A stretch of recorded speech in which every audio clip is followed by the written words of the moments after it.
चंदू, उसकी पत्नी शीला और बेटी शीतल पेड़ के नीचे छांव में बैठकर आराम कर रहे थे। बाहर इतनी गर्मी है कि लोगों का रहना मुश्किल हो गया है। लोगों को जहां छांव मिलता, लोग वहां बैठकर आराम करने लगते। ढोलकपुर गांव के लोगों के साथ साथ जानवर भी भीषण गर्मी से परेशान थे। अगले दिन चंदू खेत में काम कर रहा था।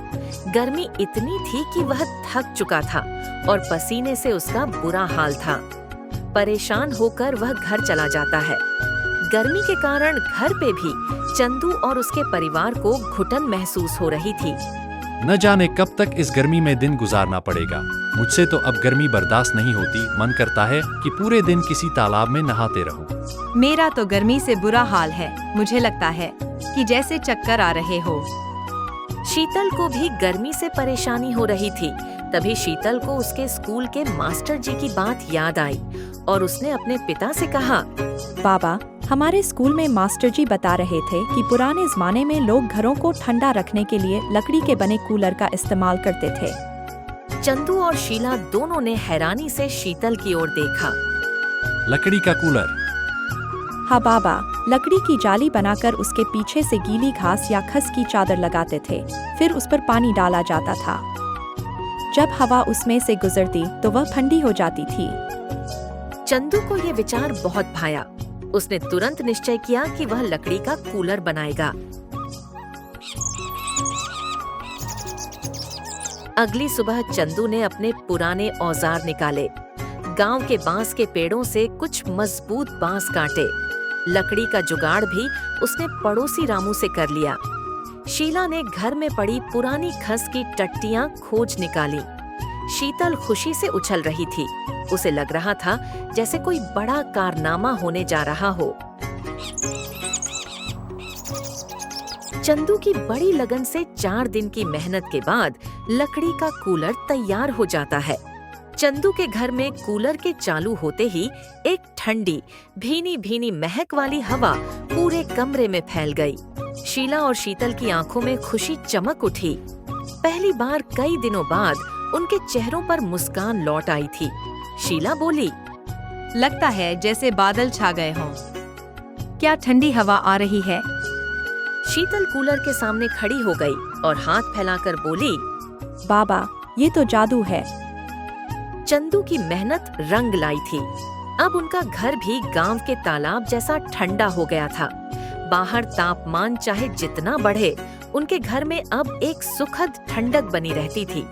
चंदू और उसका परिवार अब सुकून से गर्मी में आराम कर सकता था। लकड़ी का बना कूलर चंदू के लिए उसका जीवन बदलने वाला था। धीरे धीरे गांव में चंदू के बनाए लकड़ी के कूलर की चर्चा फैलने लगी। हर कोई उसके घर आकर देखना चाहता था। सब हैरान थे कि कैसे बिना बिजली खर्च किए इतनी ठंडी हवा मिल रही है। रामू काका ने कहा, चंदू, हमें भी ऐसा कूलर बना दे, मैं पैसे भी दूंगा। चंदू को रामू काका की बात ठीक लगी और उसने सोचा कि अब मैं लकड़ी के बने कूलर का व्यापार करूंगा और खूब पैसा कमाऊंगा। रामू ये बात शीला से कहता है, अरे क्या तुम्हें पता है, गांव वालों को हमारा यह लकड़ी का कूलर बहुत पसंद आया। वो चाहते हैं कि मैं उनके लिए भी ऐसा ही कूलर बनाऊं और वो मुझे पैसे देने को भी तैयार है। शीला खुश हो गई और उसने सोचा कि अब हमें गर्मी और गरीबी दोनों से छुटकारा मिल जाएगा।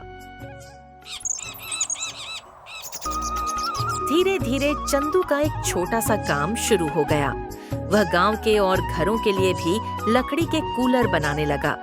कुछ ही हफ्तों में पूरा ढोलकपुर गांव ठंडी हवा में झूमने लगा।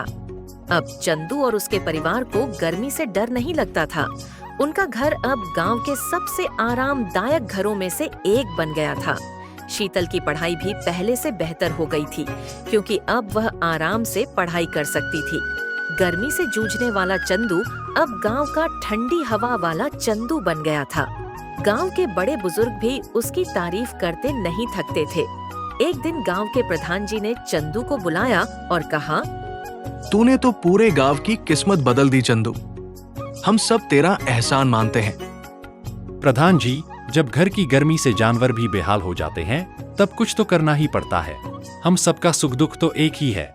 इस कहानी से यह सीख मिलती है कि आवश्यकता जब चरम सीमा पर पहुंचती है तो इंसान अपनी सूझबूझ और मेहनत से कोई न कोई रास्ता निकाल ही लेता है। चंदू की तरह अगर हम भी जिद, मेहनत और सरलता से समस्याओं का सामना करें तो कोई भी मुश्किल असंभव नहीं रह जाती।